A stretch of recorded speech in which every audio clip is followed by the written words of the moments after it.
Elle était bien à l'abri dans son clocher, elle pèse tout de même son poids, 380 kg.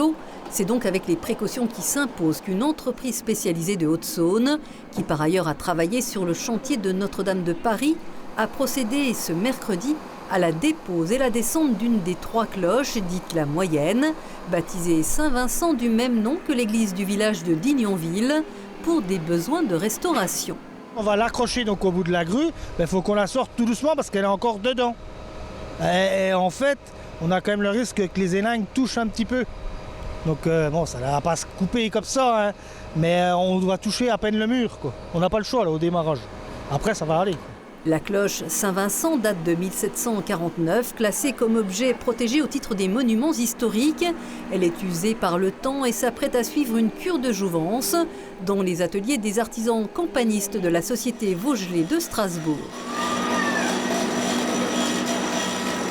Elle a une bélière abîmée et le battant menaçait de se détacher. Elle a des points de faiblesse au point d'impact, donc il faut la recharger en matière, lui redonner sa tonalité, puis leur donner un petit coup de jeune. Ça faisait plusieurs années qu'on ne la faisait plus taper pour les heures régulières, mais elle volait, elle a volé toutes les angélus, elle le faisait encore, parce que c'était moins impactant pour la cloche.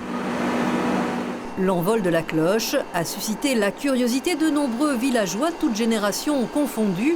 Une fois posés au sol, tous ont déchiffré les inscriptions sculptées dans le bronze qui racontent le passé de la commune. Je cherche le nom de mon père qui tire une des cloches, il est parrain d'une cloche. Il est mort, mais voilà. C'est peut-être celle de Saint-Vincent. Possible. Saint-Vincent, c'est le patron de la paroisse. C'est quelque chose d'important pour nous, puis pour les enfants, évidemment. Hein. Je pense qu'ils s'en souviendront. Celle-là nous a baptisés. Hein. On y a passé. Hein.